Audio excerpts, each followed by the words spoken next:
Hello and welcome to another edition of After the Whistle. So normally we'd start the show off, we'd tell you a little story or something like that. But nah, the NBA decided, we've been quiet a little too long, so let's give you some NBA news. Dame Lillard is off to the Bucks. It literally happened like an hour ago. 3-team trade, Lillard to the Bucks. DeAndre Ayton is in Portland. Yusef Nurkic, Nasir Little, and some other person is in Phoenix. But this was a big one. Lillard is to the Bucks, and this comes a week after Giannis said, "Yo, y'all make some moves. I ain't signing no extension." So good for them to make a move, make your offense a little more lethal. But good for them. Hey, nothing wrong with picking up Dame, adding him with Giannis to that. But with the Suns, damn, letting go of DeAndre Ayton for Yusef Nurkic, who barely ever finishes a season. I don't really have much comment on this whole trade. This whole synopsis of the trade it seems stupid to me. It seemed like they were just trying to just get Dame out of there and just trying to get the best pieces possible. So, well, they got the guys they wanted. They got. I mean, Dame, them heavy Dames out of Portland. Nobody wants to see him in a Bucks uniform though, but. Good for the Bucks. They got a window. Their window's closing for a championship. Yeah. So if you could get one, if you could get another title these next like two, 3 years, if you can get another one, because Giannis' extension is coming up. They're not too certain if he's actually going to stay, and they might not stay as well. So if they could get one within the next like 2, 3 years, I think all parties will be happy. Like, hey, we got 2 here. Now let's go our separate ways. Yeah. I just, the Milwaukee Bucks it's just gross to me. I know I'm the only one that feels that way. It's just, I just don't like the franchise, the Bucks. It's just. Oh, man. But yeah, that's the NBA news. That's the big NBA news now. Training camp starts, I think, in a week or two. Training camp is starting up pretty soon, so we'll see how this plays out. And coming from a Heat fan, highly disappointed. Going to the Bucks. Ugh. Well, the Heat didn't want to give up certain pieces to get them. I mean, it's never gonna go the way everybody wants it to go when it goes to trades and all that stuff. Yeah. It's just sad how it took so long, making it seem like it's time there. You know what I mean? Like, my thing, when somebody gives you that much time in their career, respect them enough just to send them where they want to go. I don't care how the fans feel about trade and money and position. I don't care about all that, man. The man's paid his dues. But he's with the Bucks. So. He's with a contender. It's not like he's with a bottom-feeding team that's not going to make the playoffs. He's with a team that probably has a chance. So we'll see how it all plays out. Everybody stays healthy. NFL. We're back to the NFL. Of course, we knew this was going to happen. I'm going to ask you this after we do these first 3 ones. The Pats defeat the Jets 15-10. It wasn't pretty, but they won. A win's a win. Running game was the name of the game for the Pats. And, yeah, the Jets, they need to be put in, like, football exile the way they be playing. That staff needs to be fired. Even the ball dude, what's his name, the head coach, you got to get rid of him. Like, when you got your players and players saying like, yo, any QB with this performance would have been benched. I knew he was gonna be awful. I didn't know it was gonna be this bad, but he's a very confident person, but the skill set doesn't match up. So it's just one of those things where like, and then your coaching staff doesn't help you by putting in the plays to help you be, I want to say, a good team. Like, you got to keep that ball on the ground. Granted, it's tough to run when you can't even really pass, but you got to try to figure something out because you're out there for 4 quarters. So you got to do something, unless you want to be looking like the Broncos. I'd start, before I get to the head coach, I'd start with management. Yeah, everybody go. I gotta get rid of everybody in management because. So here's my thing about NFL when folks are drafting, and then because every year there's always like these quarterbacks from these schools that anybody barely watches. These scouts fall in love with, and then they raise their stock and try to pick them high. But you see a quarterback who's dominating in a different conference that people see every time. against other NFL competition, but you're like, nah, let's go with this guy that we're not too sure of, but we think the potential is there. So it's kind of weird for that. I say that. Who are you speaking of? The Chicago Bears quarterback, Justin Fields. Now, we already know brown people terrify some people, regardless of how intellectual, how skilled they are, how any of that is. Yeah. So they might have ran across a guy who doesn't have as much of a tan, who's a great guy, great locker room guy, great speaker, but then when he gets and performs, he's not a great athlete. Heck, Mac Jones could be in that offense and do better than that. But for all the criticism I have of Mac Jones, if he was on the Jets. But also remember how football is too. It's all about advertisement, who's appealing. He looks like he should be on TV somewhere. Well, unlike Seventh Heaven, One Tree Hill, he has that look. So like, yeah, he ain't get you no wins, but he gonna bring some ladies to the stadium. Hey. So like, it's also a business here, but like, unfortunately, looks ain't gonna get you no touchdowns or wins. So. Once again, they got to go shopping. And unfortunately, they got to go to the thrift store now. Yeah, they signed Trevor Siemian. Thrift-ish. It's more like Clarence. Yeah. It's bad over there. But for the Patriots, granted, it didn't look pretty, but hey, we've been hard. It was raining out there too. So what they did is use 2 running backs. But how do you, as a Jets fan, like, your quarterback sucks. Like, let's be real. As a coach, as a Jets coach, like, your quarterback's not as good as you would like him to be. Yeah. I wouldn't say sucks, because I don't like saying any pro suck. But how'd you let New England run it 40 times and you only ran it half that? In the rain. That's crazy. In the rain. But shout out to Zeke, though. Remember, he's not as explosive, but 5 yards a carry, I'll take that any day. Hey, maybe this is like a build-up for him. Maybe like the more he's getting comfortable with this offense, the more he could give you these games like this. And then when you got Stevenson too, you using those two because you're gonna need him against some of the teams you got coming up. Also, too, they talk about his weight fluctuation and stuff like that. We don't really have the same fast food chains as they do in Texas. Like, we don't have that. We don't even have as many. We got a lot of roast beef spots that aren't as unhealthy. Yeah, a lot of barbecue down there. They got a lot of unhealthy stuff. A lot of pork too. So up here, a little more healthier. Chowder. You get you some. So I think he'll be a little better off. Definitely health-wise and physically. Yeah, I think they found a little good recipe going into some of these games they got coming up because they got some teams offensively that you're gonna have to keep those offenses off the field with. So we might have to see a 50 rush attempt game, but just good to get in the win column. You don't want to start the season off 0-3. That's all I say. You never want to start the season off 0-3. Especially out here. Yeah. But they got Dallas coming up next, so going to Dallas. I believe they're going to Dallas, so let's see if they could keep it going. And the most embarrassing lopsided win of the game of the season so far, man, you got 70 put on you. It was past the sticks. This was past the sticks game because, man, oh, man, that was bad. That was just bad. I didn't write one note on the Broncos at all, just because they don't get that respect this week. Sean Payton had a lot to say in the offseason. That man last year didn't get this put on him. He ain't give up 70.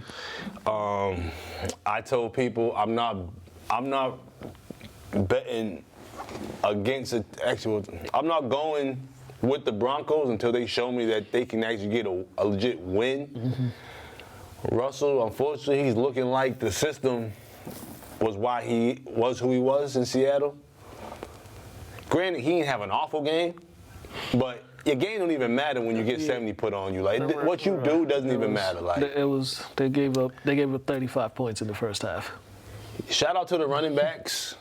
Shout out to the quarterback for Miami. Shout out to the whole entire team because they opened up a fresh can of whoop ass. Remember what I told you about going to Miami? Yeah. When teams go to Miami? This looks like them dudes was out the night before. They was over there on Ocean Drive. Coming from Denver. Yeah, that's what I'm saying. I can see that, but looked like they had a little too much fun. That was bad. That was bad. But Miami looking like the best team in the league right now. I agree. Looking like the best team, hands down. Tua only missed three passes. Like he had an incredible game. This might be one of his better games. He'll have 11, almost 12 yards a pass. 0 sacks. They actually protected him this year. And then you got Monster and, is it Akane? I think it's Akane? The way they were pronouncing it throughout the game, I feel like they changed it a few times, but whatever. They both had 4 touchdowns. Monster had 3 runs for 1 pass. Akane had 2 runs and 2 passes. Yeah. Like, You got 200 yards. He had 200 yards. You got 350 yards rushing as a team. There's no way you're losing that game anyway. And what's worse is they was trying to run out the clock. They was trying to call plays to run out the clock, and they just kept on scoring. doesn't help when Denver has 3 turnovers, and then Miami was 100% in the red zone. And I heard a fact about the coach from Miami. He was a ball boy for Denver and stuff like Denver, that. yeah. And from Denver, and they didn't even give him an interview. He should have tried to hang 90 on him. Just off that. Because, man, yeah, it's bad. It's bad in Denver. It's really bad in Denver right now, but it's really looking really good in Miami because, yeah, right now they're one of the more impressive teams in the league. Granted, the offense is going to fluctuate because, that pace, you just can't keep it up, especially when you got to come up to the north and play in the cold and all that. But right now, yeah, Miami got the recipe to be a really threat at the end of the season. So, hey, like what they're doing. And plus, they need some sunshine down there. They haven't had a bright spot since Marino. This is true. Jordan Love. He's winning over the fans in Green Bay. There was a lot of question marks with him coming in. Could he be the guy? Is he going to be able to replace Aaron Rodgers? Could he do what Rodgers did? I'm not going to say he could do what Rodgers did, but so far, that game right there, down 17-0 and leading the team to a comeback, that does something to a team and that does something to a player. It's looking like those years sitting and watching and really helped him, and he's fully understanding now. Because I remember the first time he got a start, it was like that deer in the headlights. But now it seems like he's learned a lot just by watching. This game was tough for me to watch personally. Yeah, they came back. But if Carr don't go out, they don't come back. Well, I didn't know Carr got injured. Yeah, Carr got injured and he was out the rest of the game. He got injured like the second quarter. Yeah. So, they played like a whole second half without Carr. Then they had Jameis in there. So we were just seeing if he was going to give up one. He didn't give up one. He played solid. But, Green Bay, their wide receivers weren't really helping Love out. Him going 22 for 44. A lot of drops, yeah. A lot of drops. But, he wasn't throwing good passes either. So, they got out with one. They were great at third down, going 8 for 18 compared to New Orleans 4 for 14. Neither team was disciplined. That was the biggest thing. I would say New Orleans shot themselves in the foot, having 7 penalties for 102 yards. You gave them basically a touchdown. Kickers too. Oh yeah, and the missed Kickers. kick, the missed kick, which allowed them to win the game. So That's all I always say. Whenever a kicker misses a field goal, I always just say kickers. You have one job to do. There's one single job to do, and you're chilling most of the games. Just one job. You gotta make your money's worth.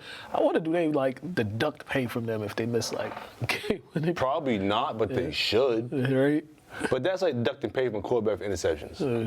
They should do that. They should. That's like deducting pay from a running back with fumbles and wide receiver with fumbles. Anyway. They should. That's why we want to be we couldn't be management. In fantasy, when there's interceptions and stuff, are there negative points? Yeah. Defense gives us a certain amount, you lose points. Or is there something in some of these players' contracts where based on how many fumbles, interceptions you have, and this, that, and the third, you get bonus, something like that. Yeah. But no, I definitely agree. Things should be deducted. Yeah. For the Packers, 2-1 right now. They thought they were gonna. They're working on forgetting Aaron Rodgers. As long as they keep winning, you keep winning. You're not gonna be like, damn, I wish we had that quarterback back. As long as your team keeps winning, you guys are gonna be in good shape. But yeah, the Saints, man, that's all I gotta say about the Saints, man. Are they 2-1? The Saints, yeah. They all right. But still, it's like, man, come on. They had Winston in there, bro. That's tough. Yeah, run that damn ball. Where are we off to? We are a couple more. Philly moves to 3-0 on the season after beating the Bucs. Philly offense Think about their offense. It ain't flashy. It's not crazy. It's like once they get that lead on you, we are going to run everybody. We're going to run this football, or we're going to throw short passes, and our receivers are going to, the yards after the catch, that's how we're going to do it. That's their bread and butter. And they do it to just a T, and teams can't figure that out. And they're 3-0 right now. Not playing great, but 3-0 is 3-0. They're playing traditional football. Balanced. It doesn't matter if you stop the pass because you can't stop their run. It don't matter if you stop their run because you won't be able to stop the pass. Mm-hmm. I mean, they had 12 first downs rushing and 13 passing. That's not balanced. I don't know what is. And their total yardage in Tampa Bay, 472 to 174. I don't know why they're looking at Baker like he's Brady. I know they're getting their last names are the same, but the B's is all you get. Like, that's it. The B's, that's it. Like, that's all you get. Like, killing bees up in here. So I don't know why they're only running the ball 17 times. Granted, you're only getting 2 yards, but Philly ran it 40 times. You can run it 25 to 30. You might get 3 yards of carry out. I think it was raining down there too. You got Baker throwing the ball. So, like, granted, they were looking all right, but... You know how I feel, but Baker is who he is. I feel like Baker's one of them quarterbacks, 20 to 23 passes. Anything over 23 is not good. I didn't like how they did the whole stat thing with him, certain amount of passes without the NO. No, and then he threw it. It's like, but even the dude said, he was like, uh-oh. It's like, come on, don't do that to that guy in the middle of the game. Like, come on, that's the only NO he threw too. Like, I'm not I like Baker when he was with the Browns. That's why I felt like he was going to be at his best. But, like, give the man a shot. Like, that ain't right. Like, come on. It's always a jinx. Whenever you bring it up, bro, it's always a jinx. It's always a jinx. Like, come on, man. Oh, man. Hurts got to play a little better. Hurts got to play better. Yeah. I mean, because it's not like he's played bad the first 3 games. He just hasn't played to what he was playing like to start off last year. The way he started off the season last year, he's not playing to that level. You just can't be turning the ball over like that. Too, I agree. But they're 3-0. Can't say nothing. Can't argue with 3-0. Swift too, by the way. Shout out to Swift, man. 16 carries, 130 yards. First game he didn't do well. The last 2 games he's been really at it. University of Georgia. That's all Philly drafts is University of Georgia guys. All right, the other dumpster fire I was talking about, the Chicago Bears. I didn't write anything.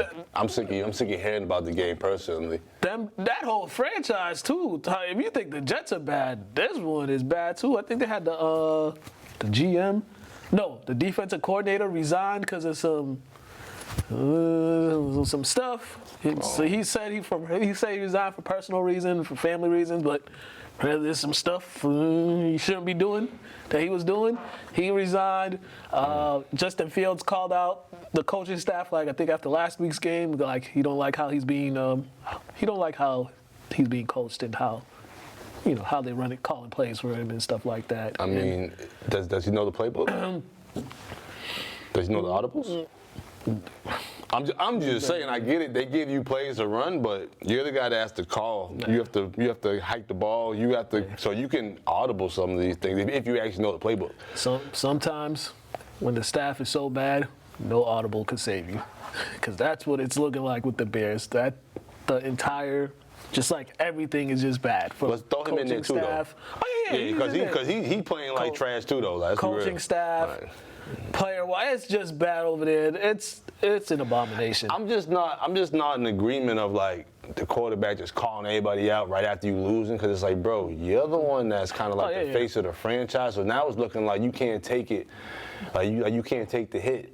You know what I mean? Yeah, he realized that afterwards. So it's like he was trying to walk it back. So I get what you're saying, but that should have been a conversation with your team in the locker room. You get what I'm saying? Like, how can we fix this? I'll get down to the bottom of this. Now you look kind of looking like entitled, spoiled, and like I said, you got to sink with the ship if you're the captain. That team's a hot mess. They are just a hot mess.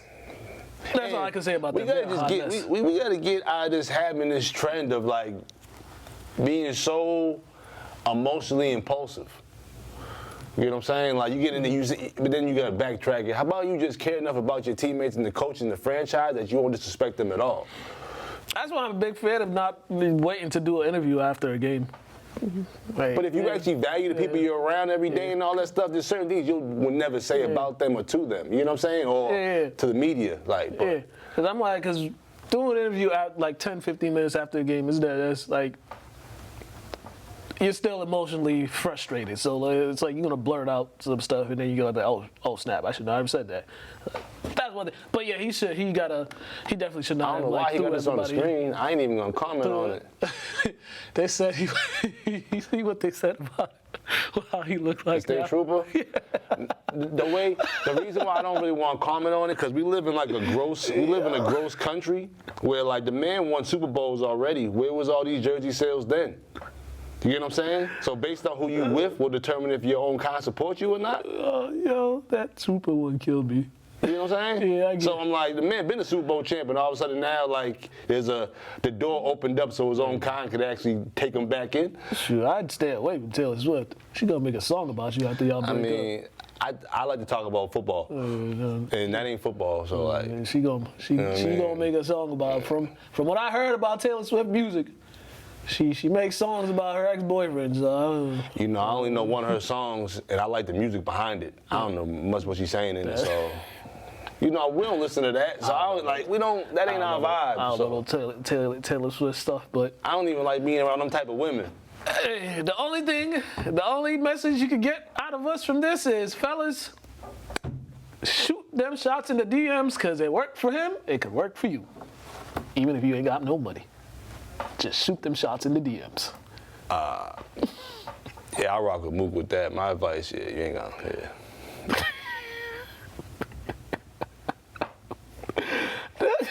I'm just saying the country showed you how they really feel about you, brother. San Francisco, 3-0. They might be the best.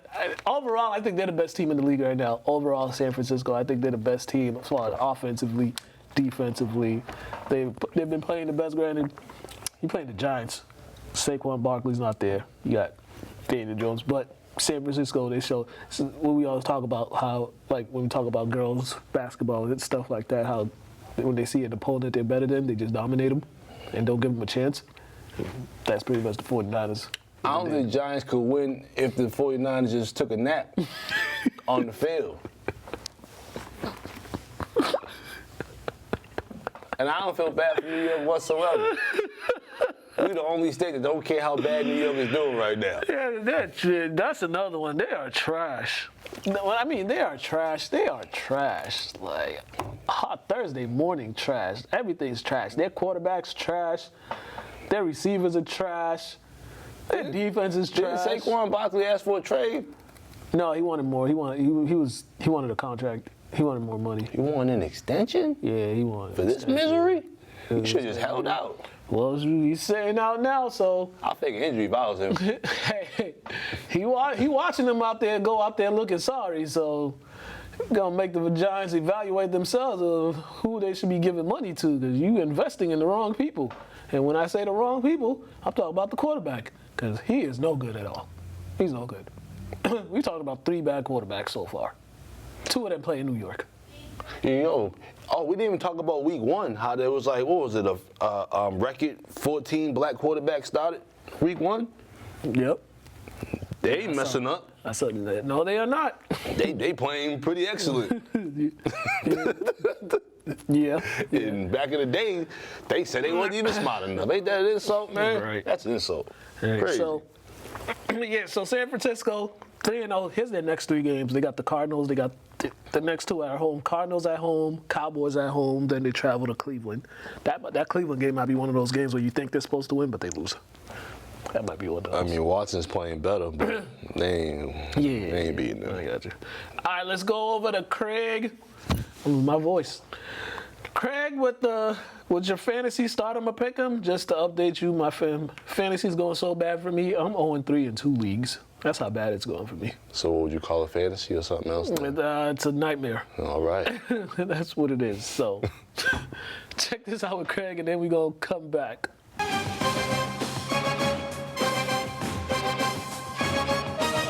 What What up, everybody? Welcome to No Huddle. Here on After the Whistle, it's your boy Craig coming live from the crib to give you my fantasy football starts and sits of the week. Starting off with the Detroit game, playing Green Bay. I like this matchup a lot. I think there's going to be a lot of air yards going on. If Christian Watson comes back, I believe he's a must start. I don't like anybody in Green Bay's run game. Jahmyr Gibbs should have a nice game. You always got to start St. Brown, and Laporta falls right on that list of must starts as well. If you're looking for a flyer at tight end, Musgrave could get work done for you. Atlanta versus Jacksonville is going to be a comeback game for Jacksonville. Calvin Ridley's had 2 bum weeks in a row. Look for him to turn it around, as well as Trevor Lawrence. And look for Travis Etienne to continue his ride as well. Bijan Robinson will have a nice game. If you're looking for a deep flex, Algier will do nice for you. Stay away from all Atlanta receivers as well as the quarterback. Miami versus Buffalo. This is going to be a high-octane offensive game. I love all Bills receivers, from obviously Diggs and Davis to Kincaid even having a nice game. James Cook is going to catch some passes out of the backfield. He's going to run all over Miami. Miami allows it to happen. Look for a little tiny bit of regression from Mostert and HN. But look for obviously Tyreek Hill, and if Waddle comes back, for them to have very good games. Tua and Josh Allen should also have nice games as well. The Toilet Bowl, Denver versus Chicago. I like Chicago's receivers, and I actually like Justin Fields in this game. I think they're going to have some design runs for him. I think he's going to go off. And I think that Denver will be the team that doesn't fare as well, but their wide receivers will have an okay game. I like Cortland Sutton and look for Marvin Mims to break out even more with him getting more work as the season progresses. Baltimore versus Cleveland. I don't like anybody in this game except for maybe Jerome Ford if you have to start a running back, and Amari Cooper. Pittsburgh versus Houston. This game doesn't spark any interest in me outside of the 2 receivers in Houston, Nico Collins and Tank Dell. 2 guys you're going to want to keep taking risks on until they fall flat. But C.J. Stroud has been playing well, but I wouldn't start him in fantasy where he's going to have Watt coming at him all night. Minnesota versus Carolina. Andy Dalton, the Red Rocket at the helm. I believe he is going to have his way offensively, and this is going to be an offensive game. Carolina is going to be coming from behind, so Adam Thielen and DJ Chark will have their time to shine, as will Miles Sanders. I don't like Alexander Madison in this game, but I do like Jerome Addison. Tampa Bay versus New Orleans, another game I don't like. 2 strong defenses going to be putting the stop. So unless his name is Olave or Mike Evans, I'm staying away from him. Washington versus Philadelphia. Philadelphia is going to be able to do what they want in this game. DeAndre Swift is a must start until further notice. And I do like Brian Robinson in this game, and I look for Jahan Dotson to have his first double-digit week. Cincinnati versus Tennessee, Joe Mixon is a must-sit, and everybody from Tennessee is a must-sit. I would even sit Derrick Henry. We haven't been seeing much talent come out of that area. But look for all Cincinnati wide receivers, Jamar Chase, T. Higgins, Tyler Boyd. Irv Smith might actually have his first good game. Las Vegas versus the Chargers. It's going to go both ways all day. If Austin Eckler doesn't make his return, there's no running backs to play. New England versus Dallas is a must-sit on all aspects except for Tony Pollard. Arizona versus San Fran. I mean, Arizona went off against Dallas. Can they do it against San Fran? I would say no. But if there's 2 players to start, it's going to be Marquise Brown and James Conner. And for San Fran, you could start anybody who's healthy. Kansas City versus the Jets. Kansas City defense is gonna demolish the Jets. Jets are a non-starter from all aspects, and Seattle versus the Giants is gonna be a good game. Look for Danny Dimes to have his good week, and I expect JSN to have a good week too. That's all I have for you. Until next week, see you on No Huddle. Back to After the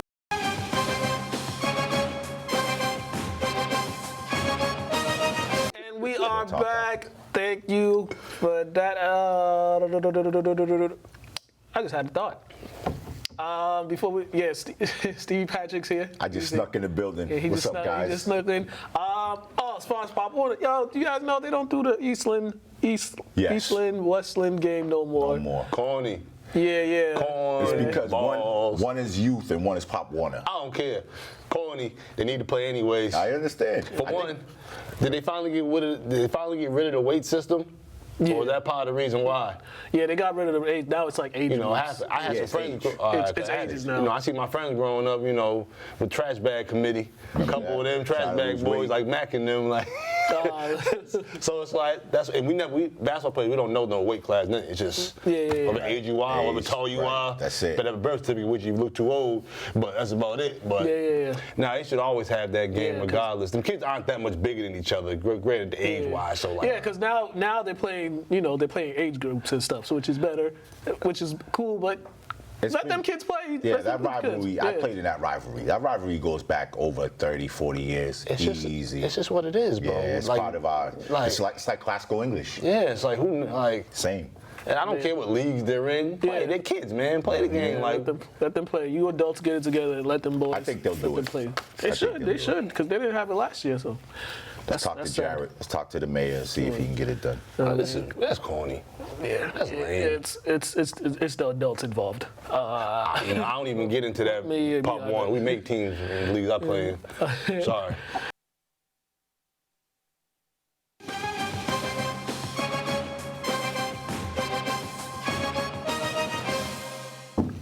Hello and welcome to another edition of Athletes Corner. And today we got two special guests. We got my guy Steve Hill and we got the man of the hour, Bryce Hill. Bryce, what's going on, man? Good. You good, man? Mm-hmm. All right, Steve, man, it's been a while since we chatted. Absolutely. Y'all are midway through y'all season right now. Still undefeated, right? Yes, sir. Yep. All right. First of all, just tell me how's it been going so far this season. You know, it's been a process. Very young team. I feel like, you know, really worked hard to come along throughout the whole year. You know, my guys, you know, we're starting to come together and figure it out 5-0. Running into the meat of our schedule, we just played number 2 ranked Merrimack Valley. We were able to beat them. And then a tough Tewksbury team, like they always tackle well. Great football talent over there, you know. And now we've got the defending state champions, Worcester Vikings, and also we got Mattapan right after them. So not too many easy easy games on the schedule for sure. It's that time where everything got to get extra cranked up. Bryce, 5 touchdowns Sunday, man. You've had 5 touchdowns. You had 4 touchdown game. I think you had like a 3 touchdown game too. Yeah, we try to spread it around a little bit, but sometimes, you know. Hey man, you getting these multiple touchdown games for you. How has this been for you? Just this season in particular, with all these big games you've been having. Good, it's good because I like playing against other people. And my friends at practice. Yeah, does it make you feel good that your friends your friends get excited when they see you're doing all this stuff and they're actually helping you as far as just like blocking for you and you helping you get to the end zone and all that? Yep. Is that what it's all about for you? Just having fun with the friends? Yeah. Steve, for you as a parent, I mean, your coach first, your dad first, and then coach second. But let's go this way. As a coach, when you see that happen, how does that make you feel? And then as a dad, when you see he's doing all this stuff, and it's not like it's just him, it's like a collective with his teammates. Absolutely. You know, we try not to put it like on a performance-based thing. Like I'm just proud of him as a dad. Yeah. You know, I just want to let him know that I'm proud of him. You know, we first had him stop playing. The goal is not to, you know, a Division I scholarship or to go to the NFL. Like that would be all great, but you know, I had a great experience growing up playing football in the city. You know, we grew up together, and you know, I still have friends to this day that I met playing football with, and that's like, you know, the experience I want for him and his friends to grow up that type of way in the city, you know? Yeah, definitely. Bryce, for you, what is it like? You have your dad, you have your uncle, you have your other uncles. There's so many there's so many like male figures that helping you with football. Just how is that for you when you see like your dad, his friends, your uncle that are just involved in trying to help you get better? It's good because almost every time that I play football, my dad or my uncles, they're always there to watch me or coach me. Mm-hmm. Does that kind of make it easier for you if you're going to a game, you're a little nervous, but you see like your uncles are there, and your dad's the coach, but you see your uncles there, or your mom's there, and your aunts are there. They're just there to help watch you play and help support you. Does that make the game easier for you to play? Yeah, basically. Okay, all right. How do you feel like your team has been overall? Just like I feel like we started out a little nervous, and then throughout the season we've gotten way better, and we've gotten good being a team. Okay, so y'all playing better overall as a team. Is that just from the practices that you guys have, and from also just hanging out outside of practice and all that? Is that what helps that?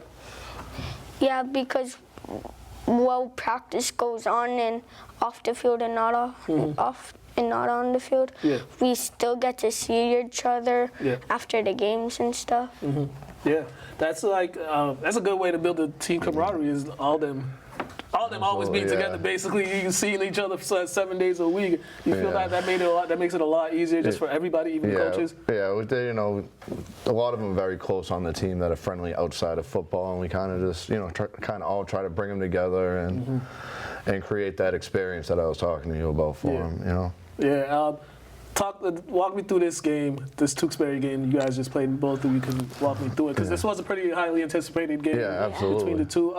What did you guys do to kind of get control of that game? Well, Tewksbury, they're always going to be big, strong, physical football team, well coached. And we just really tried to get to the outside on them. We didn't want to run inside and run into a brick wall. That's that's their strength. So we were able to get the edge on them a few times, a few unbalanced formations, and luckily, we had the speed, take advantage of our speed, and was able to kind of break it open before they had a chance to kind of realize what hit them. Yeah. Defensively, what did you guys do to get them out of their game? Defensively, we went to a five-man front and kind of shaded our nose tackle a little bit. Matt Prunier, that both of us grew up with, Matt Atwood. He's our defensive coordinator, so let's keep that type of family thing, that close-knit guys that I've known. Yeah. He's been doing a great job with them. This is the first year coaching. Okay. So we tried to stay strong on the outside edge, set that edge, and get penetration in the middle. We were able to do that. Yeah, definitely.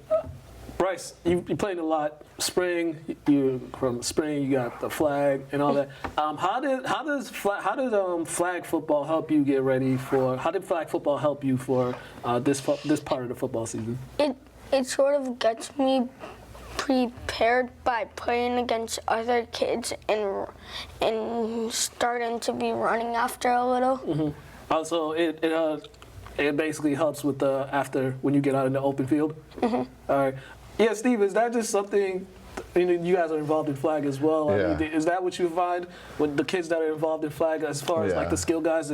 When they start with the tackle, you can the difference. You can definitely tell the flag and the tackle, but we use flag as a tool to get us to where we want to be for tackles. We love the flag. It's so much fun competing in those national tournaments, being on the road. Those type of experiences are the best. But you can tell with the body control, the route running, just the way they can cut, little things like that definitely helps translate. Yeah, I can see it too, because not even himself, Trey as well in the 9U. You guys played on the same flag team, right? Yeah, we played with him for Hemi. Yeah, it seemed like I see him a lot when he gets in the open field. Yeah. It's a lot.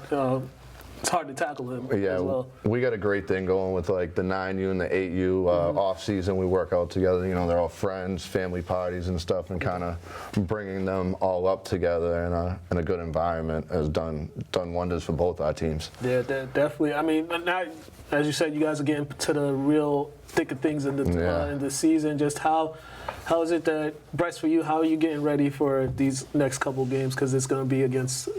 The competition is going to get better and better each week as you guys get ready for the playoffs. Just how do you prepare for stuff like that, for games like that? Working hard at practice and just we run our plays against the kids that aren't on our starting offense. Okay. We put them on D, and then we face each other, and it's really fun. Okay, all right. Yeah, man, it's been a ride. Yeah. It's been a ride so far.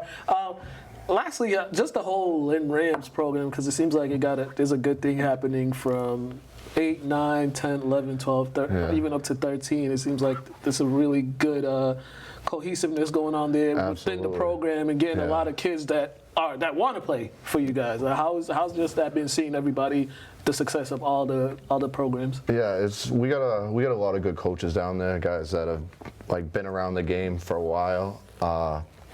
It came together last minute with the AYF trend, and this year it's we're kind of able to plan everything out and get everything settled, and it's been a great group of guys down there just working, and then it attracts other people to the program, and it just kind of builds off that. So good things going on down there at Barry, weekend nights, and it's a good atmosphere, great atmosphere to be around. Definitely, and I don't think there's any more home games left on the schedule. No more home games. Yeah, if you missed the home games, I'm sorry, but you can always travel and go see them play. Yeah. What's the?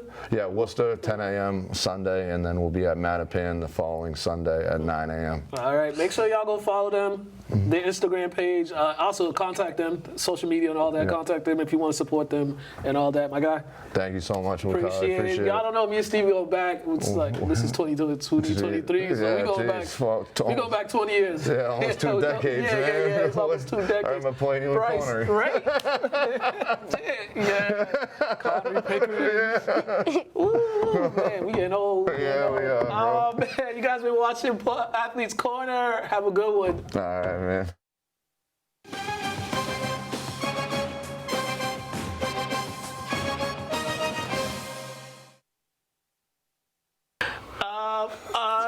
Also, cool thing about talking to Steve and Bryce. So, Steve Bryce, the son, he had 5 touchdowns Sunday against Tewksbury. He's on AU, the AU team. Cool thing, because Steve's his dad, so I had to ask him, to give me the perspective from dad perspective and coach perspective, because I know you guys, your parents didn't coach you guys. No. And the teams you played on, so and I know you help your daughter out and stuff, but as far as I help my son out. Yeah, so I just wanted to see that perspective, you're coaching your son, but you're also a dad too, so it's kind of I want to see the perspective on that, get a good perspective on it. I don't think parents should be coaching their kids.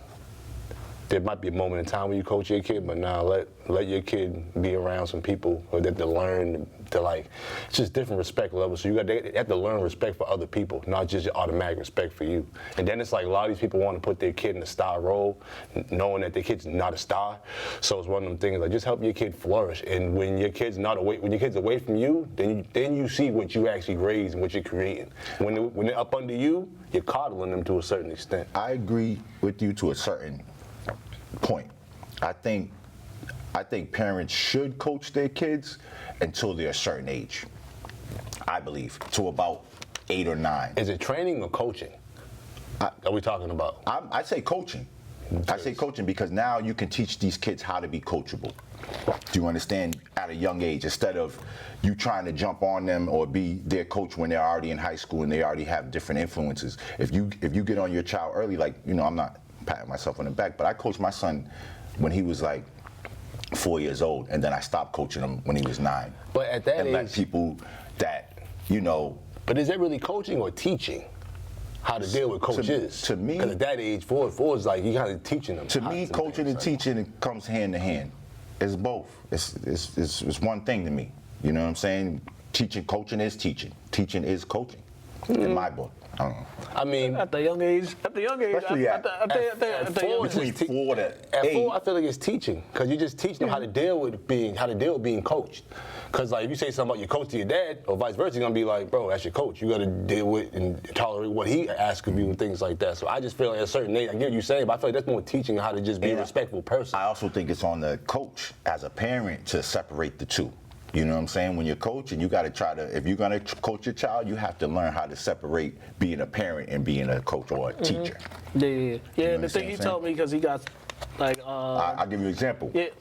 My son got injured one time while I was coaching, and I just ran on the field in the middle of, because he got hurt. You know what I'm saying? It didn't matter. The whistle wasn't blowing anything. He was little, but I just ran on the field.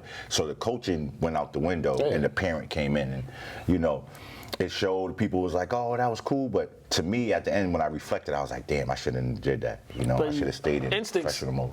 I mean, I only speak on certain things too, because on the flip side, we got a lot of people from this area that might have been brought up by their parents and stuff. But then when their kid goes with another coach, the kid know how to react or know how to handle it. And there's, "Oh, my dad said this." Nobody cares what your daddy said when you're under my instruction.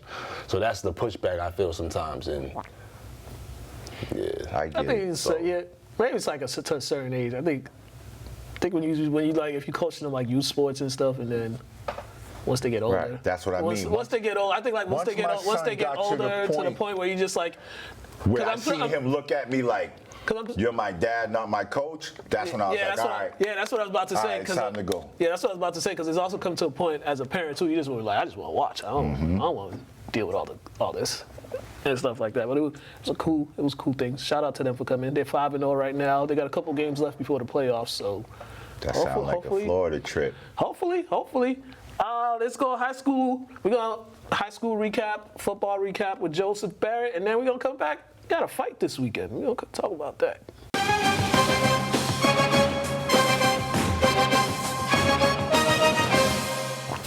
All right, it's time for our high school sports recap, and my man is back after he wasn't here last week, but he's back this week. Man, we're gonna recap some of the games last week. We're gonna start. Man, I don't even know where we want to start off. Man, there was some bad losses, but there were some big wins. Let me take to some positives. We'll start off with Lynn Classical. Lynn Classical bounced back after the loss to Peabody, which I felt they had that game, but that fourth quarter, everything just went wrong in that fourth quarter. I think they had that game. They had it in grasp, but good job bouncing back. And as I was telling you before we got on camera, Brian Vaughn Jr., he's looking, the running, his scrambling, he's not fully comfortable yet doing it, but the pocket presence and the confidence in his throws is really there, and it was on display. There was 5 touchdowns. Yes. So, no, first of all, thank you for having me, as always. Man, no Appreciate it. Yeah, I actually gave Brian Vaughn Jr. Item Athlete of the Week. Yeah. He played great. I explained it that there's not a throw he can't make yet. Mm-hmm. I think he can throw it deep. His slants are nice and quick and tight. His scrambling is totally fine. Hopefully it can get improved maybe a little bit. As for Classical, I think its first test was Peabody. And despite the loss, I think they passed. Because I cover Peabody a lot, and they're a very good program. Yeah. They're very good. And they go deep into the postseason often. Mm-hmm. And Classical is, your prediction in week 1 is looking good that Classical might be the best team out of Lynn this year, record-wise. In that game against Peabody, I was there at that game. They were in control of that game throughout. They were in control of that game through 3 quarters. They were in control of that game, and then just everything just didn't go their way the fourth quarter. Young star Eli Batista took over in the fourth quarter. So if they look, I'm sure they look back on the film. I talked to one of the coaches after. He was just like, man, we had them. They just had to score. They just had to score points to put them away, because they were in positions to put Peabody away. They were in positions to put Peabody away a few times in that game, but they just didn't put the points up. So that's why they lost. So, but this one, they really put it away. Yeah, like you said, Eli Batista took that game over. I actually, at the 77 regionals at Bishop Fenwick this summer, to date, he is the most intense player that I've covered this year. It was not a bad loss at all for Classical. They're totally fine, and they bounced back great. Yeah. And I think they're going to do it again tomorrow. This time against Medford tomorrow. Yeah, definitely. On the road against Medford. What are we in? Week 4? We're in week 4 already. Ooh, the season's going by.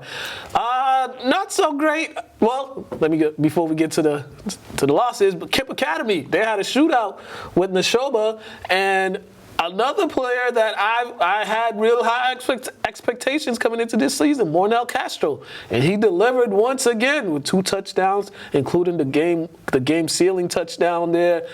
Man, that looks like there's no slowing down for that offense right now. It looks like they're kind of just picking up where they left off last year. And Friday night explained perfectly, it depicted perfectly why it's such a great program. They can run and they can pass. 100-something yards passing, 100-something yards rushing, and they do it from multiple angles. It's not just one guy dominating every night. Granted, maybe they're the same 4 or 5 guys, but not one guy. And talking to Jim Rabbit after the game, the program's just so, it's every player's on the same page. Everyone you talk to, whether it's a player after the game or Coach Rabbit himself, they're all happy. They're all ready to go every Friday. Great win from Kip. They pulled it out. And I believe Javon Machado was at quarterback now. I'm not sure if Chanel Gutierrez is hurt or what. I'm not sure, but I've seen from the film I've been watching the last 2 games, Javon Machado's been at quarterback. Did you hear anything about Chanel or? I have not heard an update. Yeah. But he's doing a good job at it. One of us will find out. Yeah, we'll find out. But he's doing he's doing a good job too at that position. Just carrying the offense. He's been really productive wherever they put him. So even at quarterback position, he's been really productive. So yeah, Kip Academy, man. They're going to make the Super Bowl again. Hey, man. I just said it. Hey, they're going to make the Super Bowl again. He said it. I'll be there. He guaranteed Stadium. it. Yeah, as long as it don't rain this year. All right, we're going to go to Lynn Tech in Saugus. That was a good game. Hopefully the young man, Jadiel Ortega, he's doing well. I know I'm pretty sure his family said he's doing fine. So I don't even know what happened on the play. I just saw him laying face down, but I believe he's all right. But, man, it was a really tough football game. Both teams were really competitive. I think Saugus just made one more play. And Tech had a chance, too. They had a chance. They just didn't get the stops. But, man, Tech, not on a lot of people's radars, but the way they've been playing to start the season off, they should be on a lot of people's radars. Yes, Tech, I don't think, had an answer for all of the options Saugus has. They can, from the end arounds to the runs down the middle, to the short passes. Cam Preston likes to throw it deep. Saugus can beat you from a lot of ways, and I'm not sure Tech had the star power to keep up with that. And Braden Fiala, Saugus made the game-changing play right there. He made the game-changing play, an interception, which Coach Runner said, he wishes that didn't happen. Yeah. And obviously, but just from a coaching and execution standpoint, he wants to have that one back. But Braden Fiala was involved in every play. And speaking of Ortega, who, yes, we hope the young man is okay. And he had a beautiful outward fade pass for a touchdown, and then Cesar Reyes had a long touchdown. Yeah. Tech's going to be okay. They're going to be fine. They were playing well. But, when I talked to the Saugus head coach, he said that play right there, the pick six, that you were about to go into halftime down 12-6, and I believe Tech got the ball in the second half to start the second half, but then you go to the half tied 12-12, so that's the momentum shift right there. So yeah, and both teams were 2-0. Someone's 0 had to go, and Coach Runner said after the game that both programs got what they wanted. I know Tech wanted the win, but it was a back and forth game, to quote James Runner. Yeah. And I think you can see the confidence from those players. You can see the confidence building up with those players as each game progresses, especially with that offense now, because they've seen that they can make big plays, and they got guys that can go off of big plays. Confidence builder. All right, now we go to St. Mary's. They went to Bishop Faheen, coming off the last second win over Winthrop, so they go over to Bishop Faheen, and it was just not their day. That's simply all I can put it. It just was not their day. It wasn't, and I talked to Coach Driscoll on the phone that night, and he said, the sun's going to come out the next morning. Yeah. Ironically, sorry, Coach, the sun didn't come out. It actually rained the next day. But St. Mary's is going to be fine. We know how young they are, and we know who they lost. It's a good experience, a lot of times, whether it's in pro sports or college sports, you go on the road against a tough opponent and you just learn some things about yourself. I think it could be like that. The defense played great in the first half, and a lot of young players showed their potential, I think, and were able to contribute. So St. Mary's will be St. Mary's again. Yeah, sometimes it's good to have these losses early in the season than later on in the season, but and sometimes it's just, this might be one of those games where you throw away the tape and you're like, let's just move on to the next opponent. Bishop Faheen's no joke. They were at my rival high school. I grew up in North Attleboro, so I know they're a good program. And they got some good defense, too. I heard their defense is really good. So absolutely. Hence the shutout. And last but not least, I told you we're getting close to hitting rock bottom. When was it? After week 1? Was it after week 1 that I said that? You said that. Yeah, I said that. I said not him. I said that. We hit rock bottom Friday against Everett. It was rock bottom. This is just facts. I just stay facts. I'm here to tell the truth, and the truth is that Lynn English has not scored a touchdown at Manning Field in their last 3 games. But I do think they will have a second half of the season turnaround. Unfortunately for the Bulldogs, I don't think it happens this week. It's a tough one against Revere. And Revere handled English last season, and I think they handle them again. I think English might be better. We saw from Swampscott, the last year's Swampscott game, English played better this year than last year. So maybe they play Revere better this year than they did last year, but I don't know if they've improved that much to win. But in the second half, I do see a turnaround for English. Oh, man. I mean, when you hit rock bottom, there's no way to go but up. So that's silver lining here. But I had, going into, after watching them against Swampscott and how much better they played, I thought they should put up a better fight, show some more progress offensively. But nah, they just didn't have it. Nothing was working. Once again, we go back to not protecting the quarterback, turnovers, not being able to get stops on defense. There was a few times they got stops, but it's not looking good.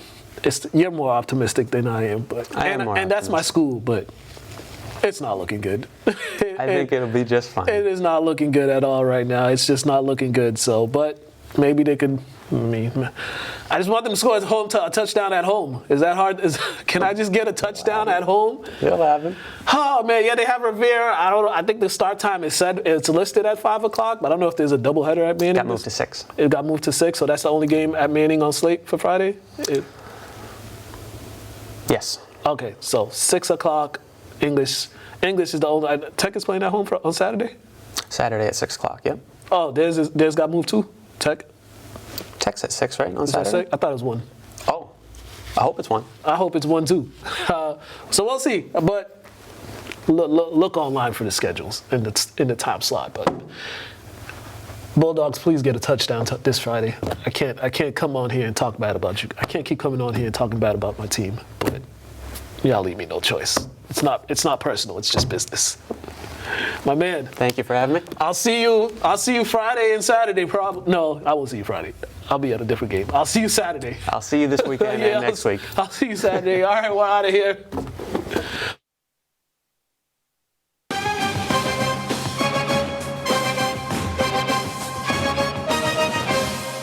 All right, and we are back. Okay. This is what you want. This is what Stevie's here for. Yeah. This is what he's here for. That's what I came for. You know, I like to sit back. That's what I do. These two, they know all the boxes. I don't. This is what I do. This is their territory right now. This is but heavy. we got Canelo and we got Charlo. I was texting Todd about the other twin. And Who, Maul? yeah. I wouldn't say what he said, but I just he's going through some mental things right now. Is he? But this fight, it's for undisputed, right? It's for undisputed. Well, the vacated. They're both undisputed fighters. Soon as the fight is announced, as soon as Charlo's announced at the fight, they're gonna strip him of his belt. Okay, gotcha. So he's no longer undisputed at 154. Gotcha. I believe this is gonna be, like I was just telling you guys before we went live on air, that I think it's gonna be the fight of the year. I think it's gonna be better than Crawford Spence. Obviously, we all got let down in that fight, or most of us got let down. It's gonna be better than Ryan Garcia Tank. And the reason why is Canelo is actually the same age as Charlo, if not younger. And he has way more experience, way more fights. He fought at higher level, he fought at higher weights, up and down. He fought at 54, he fought at 60, and he fought at 68 and 75. Charlo's only fought at 154. This is gonna be his first fight going anywhere outside of that. It's gonna be a great fight.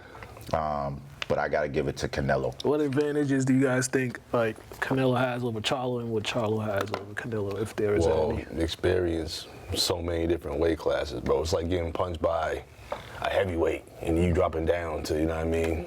Power. Yeah, it's just Power, experience. I think he has a better support system. He has the whole country of Mexico behind him. They always did. That's what I'm saying. That's automatic. Do you understand what I mean? So In part of Texas. that's also an advantage, right?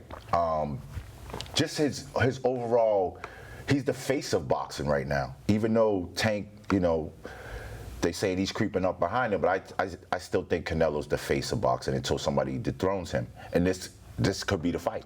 Think Chavo big enough? Yes, he's bigger than Canelo. I just mean like Taller. Canelo seems like he's like buffer. He's what I mean, stronger. like- Canelo's definitely stronger, but as far as size-wise, Charlo, if you look at the numbers, reach, size, like height, Charlo's way bigger than Canelo. And you can even see it when they go look on the face-up. You can see he's bigger than him. Probably like an inch or two. But that, size doesn't matter, because look what happened with Crawford and Spence. They said Spence was way bigger than Crawford, and he just beat him down. Not that fight. Huh? Not that fight. You didn't see What? him in that fight? You didn't see Spence in that fight? Spence was... No. No. Yeah. They both weighed 147. No, just look more slim. Yeah, but did you hear what Spence said? Spence said that was the best, that was the easiest. He made 147. He had a new trainer, new nutritionist, and I watched it. The man was not healthy. I watched it too. You trying to tell me he was healthy? I don't know. He was I not just think healthy. Crawford He made him looked out look of it. bad. Nah, that too, but he just wasn't healthy. Like when he went out there, he looked looked out of it. He shredded He way looked out too of it. much weight, bro. Look at Pedro Star. Can I ask Pedro you- Star was Can I ask you a question though, before Pedro chimes in? Yeah. And B, think about this. If he would have whooped on Crawford, would you guys have been saying this? I still would have said he shredded mad weight. But that's probably the reason why he didn't have any power though. So that's really a question you really can't. That's a question kind of like a. He Like weighed that. 147 in every other fight, just like this one. I'm just saying, man, the man I just- shredded mad weight. He was in a different gym that he's never really been in. Like the temperature was like, you said you watched it, right? So I you watched see everything. that he was in the gym like watched the 114 degrees, like shredding ridiculously, which Okay. you know what I Did mean? you And then see- his diet, it changed his whole diet, something Did you he's see never the really media done. workout? Yeah, I've seen all that, bro. So- but we talk about his diet, right? He looked great in the media workout. He Everybody was changed his talking about- diet, meaning his body's not used to that. Mm-hmm. So when you go in the ring and you're shredding and you Did he change say- your diet, you're not the same Did person. you hear what did he say how he felt though? Yeah, you can still feel that way in here. When you throw a punch, not the same. You know what I'm saying? So let me ask you you can feel something. good, but still not Do you perform really well. think it's going to be different at 154 for him? A little bit, because he's heavier. Just a little bit. I said a little bit. Like, All right. when you're able to put your weight back on, you're able to go back to who you once was. And you're not exactly who you are now, but like who you once was, partly. I still think Spence is Spence. I just think Crawford is that much better than him. But you just said if he Levels. goes up, I said a little bit. Levels. Like, I don't think it's going to change anything. Pedro, what's your thoughts on this fight for Saturday? Hey, listen, man, I really like what Charlo did. I mean, he took that chance, man. He sees the opportunity. He doesn't care. He's looking for greatness, man, and I love that about him. He's not afraid. Yeah, he dared to be great. Absolutely. I don't care about if he hasn't fought at those different weight class. He's just going for it. So I'm rooting for him. Man, they're not like. that's who you picked? I picked Like, who you picked, dude? You got He got Charlo? So he said he did all that. You got Charlo, huh? Charles. I can't wait to talk to you after this. He got who you got? I got Canelo. You got Canelo? I got Canelo, and I love Charlo. Can I tell you something? Charlo's fight was the first fight I ever been to. When he fought K9 Bundridge and took his title. That was the first live fight I've ever seen, and I've been a fan of Charlo's ever since, him and his brother. But this weekend, he's running into the Mexican god, okay? The only man that I really seen beat him bad was Bivol. I don't even think Mayweather beat him that bad. I mean, he didn't really beat him that bad. He just outpointed him. Who, Bivol? Oh, of course. He wasn't like really hurt or anything. I Like, think he did a better job than Floyd did with Canelo. it wasn't like what's his name? Crawford Spence. No, type of beat. no, I don't think we'll ever see anything like that ever again. Yeah. All right, so Saturday, tune in. Can I say something before we leave boxing though? Yeah. We also have Russell Kimber fighting October 27th. He's from Lynn, if you guys know Russie. And we also have Kyrie Todd fighting October 28th. Both fights are in Massachusetts. You can look those up. I don't have the exact addresses and stuff like that on me, but we got to support our Lynn guys too. I seen Speedy like maybe a month ago at Market Basket, and like nobody knew who he was. Like nobody. We gotta bring those guys in. I'm like, how do you people not know who you are? Sometimes that's a good thing. Yeah. Sometimes that's a good thing. But you gotta give them, we gotta support our Lynn guys, especially our Lynn fighters and athletes. We gotta support them. Also gotta be seen. We gotta see y'all in the city. We also gotta see you. We can't just, you know what I mean? People don't know you because they don't see you. Come to the Y, go to the gym, be once amongst the people. Okay. You know what I mean? They got bad at the gym. I'm just saying. Nah, you're right. You're 100% correct. Yeah. Quick, you have to go on podcasts, get your image, work your image out there. You know what I mean? Like Shakur Stevenson, that's what he's doing now. He's talking a lot of trash in different podcasts. I love it. Because everybody's scared to fight him. I agree. I love it, man. Real quick, hold on, real quick. P. Devin Haney, Shakur. I mean, he ran asking to that? 140. Really asking that? Yeah. Haney ran to 140. He should have fought Shakur. Really asking that? I just wanted to see what he was thinking. I don't. He said he picked Charlo. Nobody want that boy with them dimples. Nobody want him. They scared of them dimples. Oh man. Next up. Oh man, quickly, Oregon. Woo, beat the brakes off Colorado. Man, they beat the brakes off of them. But I'm so shocked why America is so surprised. No, I wasn't. No, my thing is we're not surprised. We know that it's building blocks. People just was that jumping, having cartwheels. I mean, doing backflips and cartwheels when they had an upset on TCU, and I didn't think it was an upset. Yeah, I didn't think it was either. But now they see what top 10 looks like. the thing is, the funniest thing about all this is like so many coaches are so insecure that like they trying to like outdo Dion as far as like pregame speeches personal and stuff like like. I'm not saying I don't got nothing against his pregame speech. I just thought he was like coming off as doing too much. It's like, dude, that's not you, man. When you say we're fighting for wins, they're fighting for clicks, bro. That's corny. Because now you thinking about Instagram and your pregame speech, bro. You really worried about how they market their team because you guys are all trying to get to the league. I tell you this. Colorado made them $90 million. Made the city of Denver $90 million. Here's the thing too. How much y'all make Portland? How much Portland make? Yo, here's the thing too. Portland trying not to kill each other out there. Oregon. Who's their most famous alum? The owner of Nike. Well, Nike, yeah. They have all the tools. Unis. Like, they have all the tools. You got all these uniforms. Like, they have all the resources to do what Colorado's be doing. They have everything. The owner of Nike, the founder of Nike is your alum and your biggest donor. Nike is right in your backyard. They wear different uniform every week. Remember, one thing they can't juice out of us is swag. Yeah. They can't steal our pizzazz. They can't steal our style. They can't steal none of that. This is ingrained in us, bro. In the seasoning at home. DNA. Like, it's different. Like, that's prime. We're seasoned people. Because imagine Dion's doing all this. He did all this at Jackson State and at Colorado. Now imagine if he was the head coach at Oregon. What? With all the resources. With all that. They'd be #1.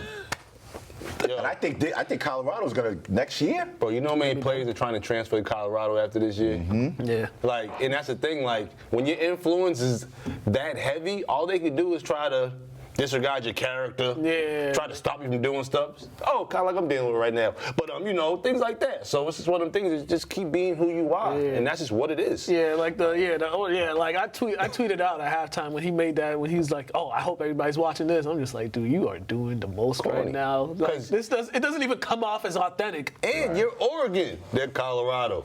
Why are you even acting like you guys aren't the upper echelon? Y'all know Jake Bradley, right? Football. Jake Bradley, he fireman in Lynn. He posted something about that. He posted what Deion Sanders inherited. If you look at Colorado's record over the last 20 years, bro, I think they only have more than 5 wins twice. But here's the funniest part. Here's the funniest part about Oregon, too. Here's the funniest part about Oregon. You know Colorado got more national championships than them. Mm-hmm. Yeah? Yeah. Because they don't have one, do they? They don't have one. I think they've been to a national title game, but they got the brakes beat on them by Ohio State. But they don't have one. So it's kind of like, come on, Oregon, coach. But that was a well-deserved whooping. They needed. I mean, it was going to happen. Yeah, it was inevitable. It was inevitable. But you know what? It's worse now. You got Heisman USC Trophy coming in. You got UFC coming in. But I think they're going to play better now. But they get kicked out of the top 25 for that. Yeah, that's crazy. For that, though. Yo, T, that's listen to crazy. me. Like, you I thought the 19 same and you don't thing. go to the 24th, 25th. Right? Or 25, Like, yeah. And you got beat by a top 10. Come on, that shouldn't drop you out of the In top conference. 25. In conference. That's crazy. They should have went to like 20. But once again, they're gonna make it high. But that's why Deion said, like, get used to this. This make y'all insecure, uncomfortable. All this brown people in the locker room, coaching staff, get used to this because that's how it is. That pissed me off. The world shouldn't be insecure with any certain amount of people on any staff or any groups or anywhere. We should just be accepting of everybody. Yeah. Yeah. You know, when people come in and disrupt the order of things and start taking your recruits or start poaching at guys that may have leaned towards you, and now they're like looking over there, like, oh no, we gotta say something. And then unfortunately, I'm trying to word this the proper way, but like, how come like men exuberate this hoish action, this hoish like energy? Like women don't even do that. Like, and they're allowed to be a certain way, but like, the men is such like. It's like seeping all this estrogen. It's like they picking at each other. It's like, bro, get some nuts and coach, man. Yeah. Like, just be who you are. You know what you got. They're all going at Deion. Like, they're not even trying to beat his team. They're trying to beat him. Yeah, trying to embarrass him. And Deion's telling people, like, bro, I played 20 years ago, like 30 years ago. My career's long gone. Why y'all worried about me? I'm worried about these kids. Right. But that's how it is. When you're the man and your team is following suit and you guys are making strides to change the culture, all you try to do is try to chop the head off. He said 7 dogs, right? He's 7 dogs away. He is. Yeah, they are. He is. They are. But they got USC coming up next, so man, good luck. Good luck. That's a tough stretch. Just make it competitive. Yeah, make it competitive. I think they're going to be a national But USC don't play no defense, so. A couple years. I think a couple years. I was rooting. I'm talking about USC. Oh, USC? They're going to go on a run this year. You see that Washington team, though? Yeah, that quarterback tough. Yeah, it's going to be good. That's what is it, Pac-12 now? Pac-10, Pac-12, Pac-13, I don't know. Pac-12. It's not going to be a conference next year. Let's call them the Pack. Pack them up or something. Yeah, because they are getting packed up after this year. That whole conference getting packed up after this year. Man, let's go into coaches and players interview. Man, it was a crazy week of high school football. I went out to Abington last week. My cousins coached out there, so they had a Thursday game. I was like, let me go out there. They beat the team 33-0. Who'd they play? Silver Lake, I don't know. Oh, yeah. I don't know what that is. Yeah. But they won 33-0. Oh. Yeah, 33-0. Check out this interview with the head coach.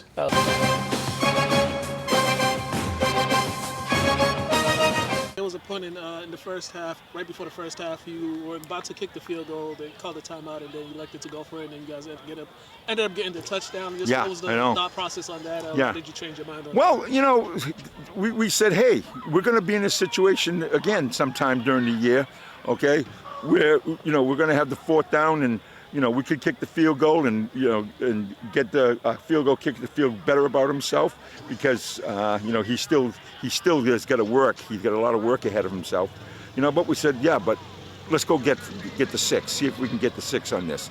That'll put a lot of, how do I say it, a lot of positive energy in the offensive group, you know, and we did, and then that helps. And lastly, how have you liked your team's progress from week to week? You guys are 3-0. We're starting, seeing the full development of teams as the weeks go by. Right. Going into week 4, just how you like the progress from week 1 until this point. I mean, really, we saw it during the scrimmages that we had during preseason, and then with the games, we really looked at it. After we have the game and we're watching a film on it and thinking about what we got to do this week after what we saw for the game. And how we can improve and what we got to do, and all the kids fell in line so far. We could have a disaster this week. We never know. But right now, they're paying attention to detail about how we can improve and how they can improve individually. And when they understand that they can improve individually and as a group, it's going to really, how do I say? Be everybody's excitement on the team, and including me, including the coaches, Definitely. Congratulations on the win. Okay, sir.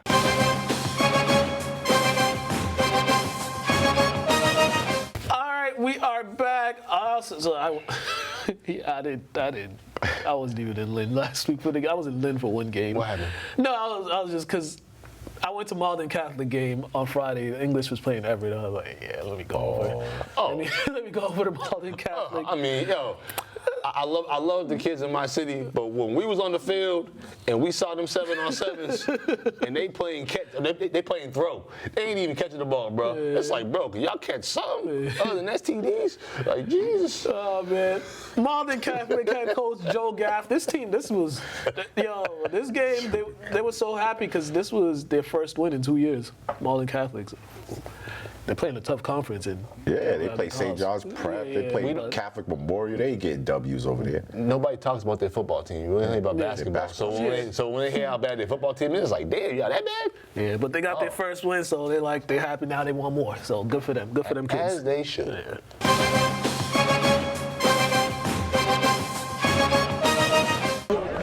Coach, your team, that was probably one of the best defensive effort I've seen in these first 3 weeks from any team that I've been watching. What was working for those guys defensively? Well, I just think that we're young, and I just think they needed some confidence over the last few weeks. We've played some great teams in Wyndham, and then we had a great game last week, and against Bedford, and I thought we played defensively very well.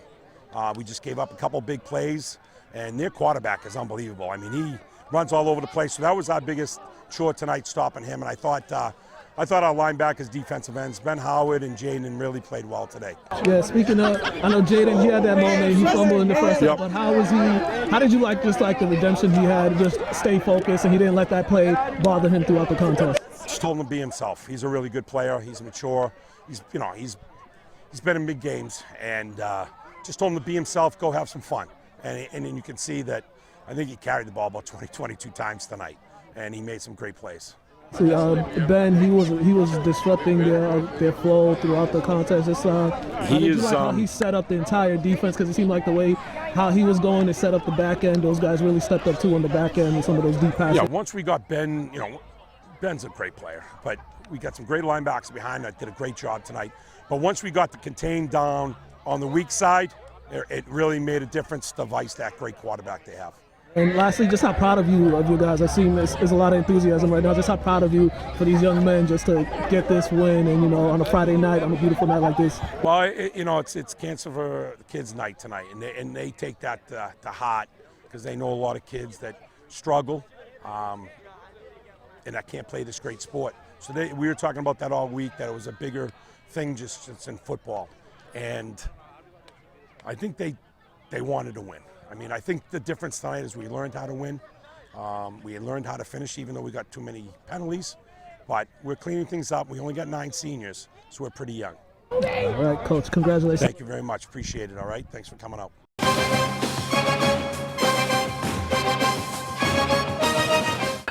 We are back. Last coach we interviewed was Saugus head coach Steve Cummings. They're 3-0 for the first time in their school history. How they look? Good. They look good. So they beat Tech 27-18. It was a good game, actually. It was a good game. That was the game I was actually at. All them kids from Saugus, there's some Metco kids out there. Saugus. All right, cool beans. Nah, they ain't all from Saugus. You can't be. I didn't see no Metco kids on there. Are you sure? You sure? I had my glasses on. Just because they ain't brown, I mean they ain't Metco. It could got some white kids bossing out there. Nice. Fair enough. One of them light-skinned Puerto Ricans or something. Fair enough. I'm trying to tell you.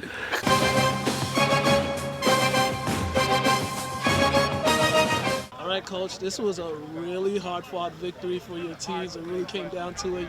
It seems like you guys have picked up a little bit in the second half offensively. What were some of the adjustments you made? Well, I mean, first half they were sending a lot of pressure.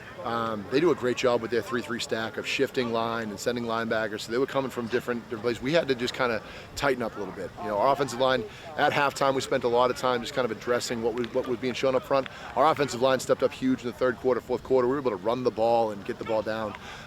We took our first drive down, and they made some really, really good adjustments off of what we were doing. So then we kind of had to come back with, okay, they've done this, now we got to do this here. So I thought our guys showed a lot of poise. We had a big play at the end of the half. Braden Fiala, our linebacker, with that interception on the screen, taking it back for a touchdown. That's the difference between going into the half down a touchdown and being tied up. We were able to come out, make a stop early in the second half, and we were able to, kind of just get on track. And with our offense, with the way we do, it's all about tempo, it's all about rhythm. So being able to pick up a couple first downs, being able to just kind of, keep moving the sticks until we get in the end zone. It was kind of the little break that we needed, but our kids showed a lot of grit today. They showed a lot, we battled adversity. Came out in the second half and were able to, finish off that game a lot better than we played in that middle part of the first half. Yeah, definitely. I talked Tommy. He said this team is 3-0 for the first time in a long time in history. But he just said how he liked how the team's progression has been week to week. Is that what you've seen from the start of training camp and the first couple of weeks of the season, that these guys have progressed in understanding of what you want them to do offensively and defensively? Yeah, I mean, my big thing with the football team is, guys got to understand what their role is. Who are you on this football team? Where do you fit in? And I think guys are starting to develop their roles of where they fit in. And we got some really, really good leadership on this football team. We got 5 fantastic captains. Our seniors do a great job. Our young kids come to practice every day and push. They make plays. They make us get better. So it's a really healthy culture that we got going right now. And a lot of that is because of our senior class and how they're able to kind of drive that home with the young guys. We have really competitive practices, and it's allowing us to, come out on Friday nights and Saturday afternoons and play good football. Yeah, definitely. Now we're getting into that part of the season where it's time for conference plays. Yep. We got some tough opponents in the conferences. How prepared are you, and how excited are you for this part of the season as you guys try to make that push? Well, I mean, the NEC, there are no easy outs. Everybody's got a winning record in our league right now, so it's like, this is how we want it. We want to play the best of the best, So when I go on the newspaper on last night and I see that all these teams that we're playing are winning, I love it because we want to show how good we are. We want to show where this program is moving to. So these kids, especially my older guys, we went through some lean years. Past couple years, we've kind of had some breaks go against us. They deserve everything that's going on right now, and like I said, we're just pushing, trying to get better. And like I said, we didn't work this hard to be 3-0. We want more. So. We got another big test next week. We're going to have to be able to answer it, but, I'm thrilled with our guys right now. They're playing so hard. They're doing all the right things, and we're just trying to keep this thing going. Congratulations on the win. Thank you very much.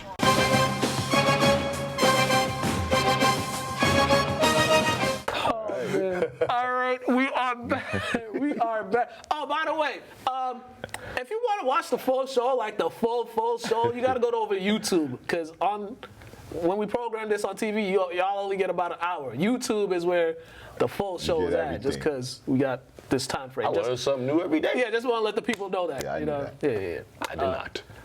All right, let's go to the players. First off is Tommy DeSimone. His grandmother came up to me to tell the guy that he's pronouncing the last name wrong. I'm like, ma'am, I'm just. I'm like, ma'am, I don't know. Just the analyst, man. Yeah, ma'am, I'm just I'm filming from out here. I can't really go out there, but she was making sure he got the name correct at some point. But yeah, she pulled up on me. They got to start telling these parents, coaches, if you got a kid whose last name's a little unorthodox, just give us that pronunciation spelling too. You have to learn it. DeSimone, you know what I mean? Right. He had 3 touchdowns, over 100 yards. He's one of the players to watch in the state. That's dope. This year. So check this interview. Really? Yeah.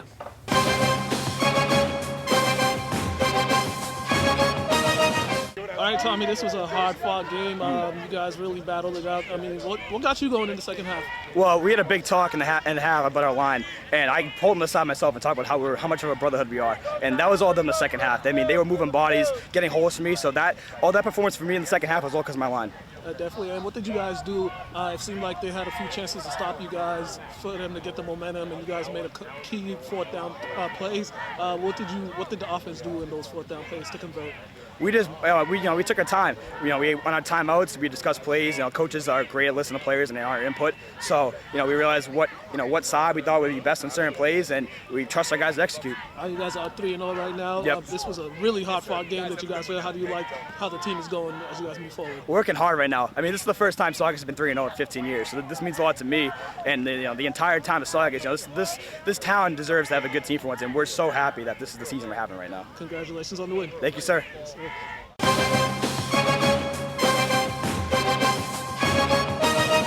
Yeah, he's not bad actually. Not bad at all. All right. Next up, we got Ben Howard and Jaden Williams. I mean, check the rest out. I don't even know why I'm going through this one by one. Check the rest of these ones out. We got Ben Howard, Jaden Williams, then we got Will LeBlanc, Mason Nash, and AJ Nash. Take these out. We're gonna come back to highlights game picks, and all that good stuff.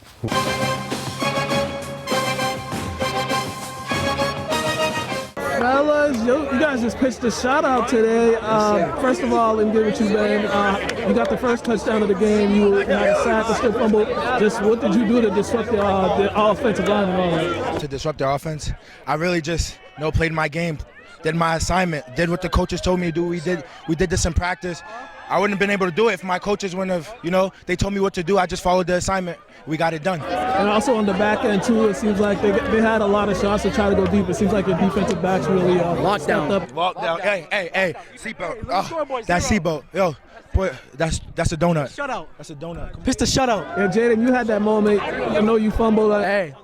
I told him he's going to get it, but he got it back. If y'all went through your mind and just how did you do? All right, so honestly, I was trying to do the little Deion Sanders, get my way into the end zone.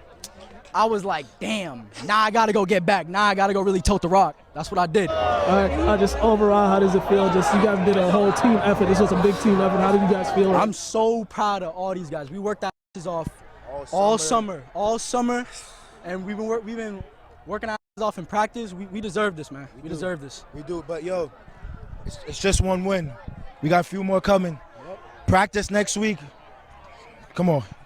Fellas, congratulations on the win. Thank you.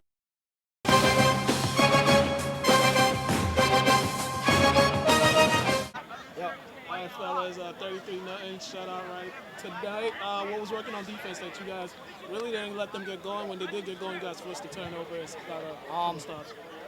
I think just everybody communicating, flying the ball, gang tackles, everything.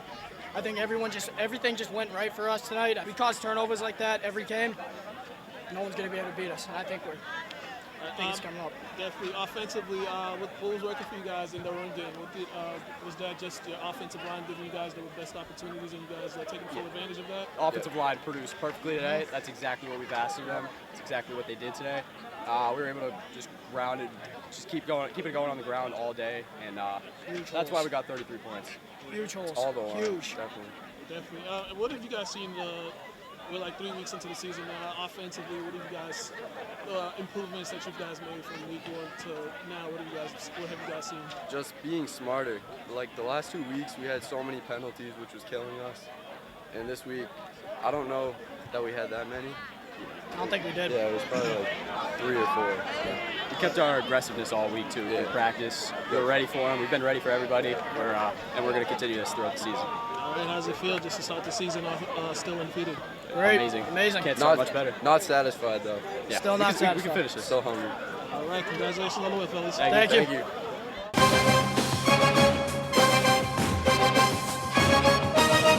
All right, we are back. Okay, check out the highlights, and then highlights, top 10. Then we gonna come back with our game picks.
Here we go. It's time for our top 10 plays for week number 3 of the high school football season.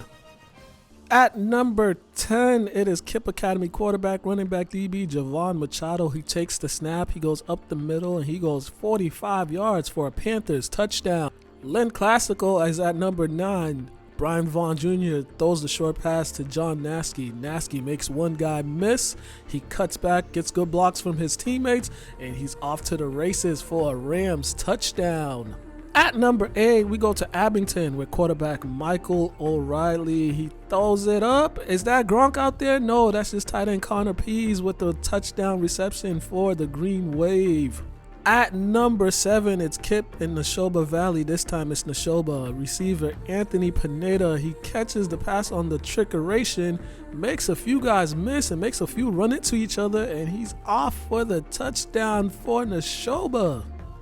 At number 6, once again, it's Kip in Neshoba, and this time it's Kobe Catterton who takes the squib kick, just goes right up the seam. Nobody even touches him. Well, a couple guys tried to tackle him but missed, and he's off for the touchdown for Neshoba. At number 5, we're at Manning Field, where Saugus linebacker Braden Fayala picks off Lynn Tech quarterback Jadil Ortega, and he rumbles into the end zone for a Saugus touchdown. At number 4, it's no stranger to the top 10. It's Kip Academy's Mornell Castro. He takes the handoff. He makes one guy miss. He makes another guy miss. He gets the sideline. He got room. He cuts back. He got blockers. He sees daylight. He's getting into the end zone on a 65-yard touchdown. At number 3, we go to Catholic Memorial, where quarterback Peter Bork shows off the mobility, makes one guy miss, makes another miss. He's got daylight. He cuts back, makes a guy fall, gets a block from his receiver or running back, whoever that was. Touchdown Knights. At number 2, it's back to Manning Field, where Jadil Ortega throws a short pass to Cesar Reyes, and Cesar Reyes shows off the speed and the jets, and he is off. Nobody's catching him for an 85-yard touchdown. And at number 1, it is Everett quarterback Christian Zamore. He takes the snap, he goes up the middle, he breaks off a couple tackles, and then he shows off the speed. He's being chased down by Limbert Thomas, but Thomas cannot stop him from getting into the end zone for the Crimson.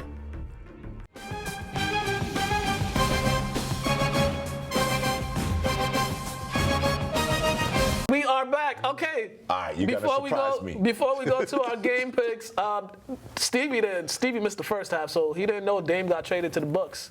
To the Bucks? See, 30. gross, right? For who? They traded Drew Holiday. It was a 3-team trade. Drew Holiday, what's the dude? DeAndre Ayton, Yusef Nurkic. Ayton's gone from the Suns? Yeah, he's on Portland now. Nazir Little's on the Suns. I can't wait to get to the phone. Check that out. Check that out. That's what happened. That's what happened. What time was this? See, I've been running around. This was like at 2:30. This was like it just happened? Yeah, this was a couple hours ago. Oh my good. Yeah, I definitely didn't. I didn't know they got rid of Drew. Yeah. Yeah, but so did Drew go to Drew went Suns? to Portland, but they're gonna get him. They're gonna buy him out, so he's gonna probably go to a contender after. So somebody's gonna pick him up. Boston. Who gonna be the third piece for the Bucks? We need Holiday. Yeah, Who's gonna be the third piece for the Bucks? Yeah, we could use Drew. Now, can I tell you something? Lopez. Can I tell you That's something? what I mean. Like they're gonna Is win. Dame with okay with that? Yeah. Oh yeah, I bet he is. I bet he is. Oh man, time for our. That's it, yo. I'm a Heat fan, and I think the that might be a chip for the Bucks. I mean, if they don't get it now, if they don't get one within the next couple of years, who's gonna be their third piece? Yeah. They got rid of Holiday, so who's gonna be their third piece? Middleton. Chris Middleton. Middleton gonna have to be. Yeah. He's a third piece anyway. He ain't no two piece. He gonna be healthy? He gonna be there? All these years he's been a two piece. Now he's a three piece. He's definitely the three piece. He should be a He barely 4-piece. played last year, didn't he? Though? Yeah, he barely played. Injured. So it's like, is he gonna even be there, like, to be effective? You know who else I like though? They got the rookie kid. What was his name? He was a rookie last year. Inaba, something like that. Inwa. I don't know. He's tough. They got a good. But let's get to these game picks. We gotta get out of here. Time's running out. Thank you for that. Thank you for that information. Lions, Packers in Green Bay. I got the Lions, man. I got the Lions. Lions all the way. Patriots, Cowboys. We don't go against the Pats. I got the Pats. Anyways. Yeah, in Dallas. Falcons, Jaguars. They're playing in London. Jags. I'm gonna take the Falcons, man. The Jags let me down the past. I don't even know who to go. Last week. I don't even know who to go with, but I'm gonna go with the Falcons too. Okay. Dolphins, Bills game of the week. Bills. Upset. Where is it? It's in New Buffalo. York. Oh, Bills. yeah, I'm gonna go with the Bills as well. I'm gonna go with the Dolphins just because the last time these two teams played without Tua, Bills were in trouble.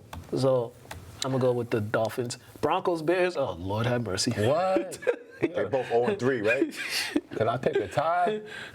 I'm gonna go with the Bears if they're playing in Chicago. It's in Chicago. Yeah, I'm gonna go with the Bears. I think Fields needs to step up a Get little a bye week. We won't count this, but I'll take the bit. Bears, man. me too. I'm gonna go with the Bears too. I mean, we home said we ain't team. gonna pick the Broncos until they show us they can play. Home team. Suck. Ravens and They're Browns. Bad. They're bad. Ooh. This is in Cleveland. Ooh. Browns. Yeah, I'm gonna go with the Browns this week, man. I'm gonna go with the Ravens because the refs screwed the Ravens over not calling that pass interference late in the game. But they look bad anyways, though. Thank you. Thank you. That game shouldn't even have been like that. Browns don't look no better. Bengals, Titans. Bengals. Agreed, Bengals. Colts, Rams. Ooh. And Indy. I'm gonna go with the Indy. I'm gonna go with Indy an on that Indy. one. It's an Indy. Yeah.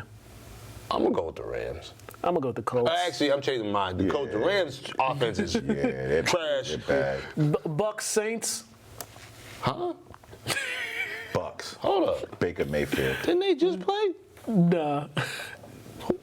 Oh, my bad. It was the Saints and somebody. Oh, Baker. Green.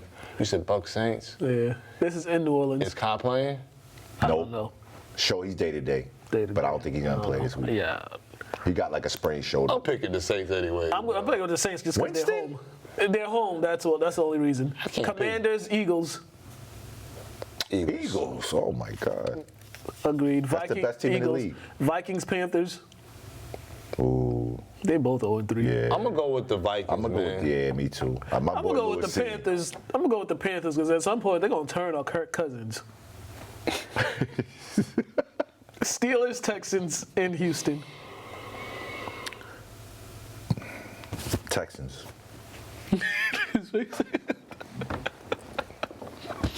Texans. I'm gonna go with the Steelers. Raiders, Chargers. I'm going with the Raiders. The Raiders. I'm gonna go with the Chargers, even though I want to go with Michael the Raiders. Williams I'm is gonna go hurt. with the Chargers. Cardinals, 49ers. 49ers. That's another. That's the best team in the league right now. Yeah, well, them in Philly. We're gonna see when they clash. That's gonna Chiefs, be a good I mean, what? Yeah. Really? Sunday Night Football. Patrick Mahomes. Yeah. Anybody not wearing green? And look what they gave us for Monday Night Football. Seahawks, Giants. Thank goodness they got the Manning cast happening, because, man. What? That's Monday night, right? I think Saquon's coming back though. So. He ain't coming back. I think I'm he going is. with the Seahawks. I'm gonna go with the Seahawks. Seahawks too. though. I'm gonna go with the Seahawks. Come on, man. Flex this game. I think Barkley's coming back though. Flex get this game. Like, who put this? I don't know. It's like equal opportunity. I don't know. Because everybody shouldn't be on TV. I don't know. Don't they have the ability to switch those games?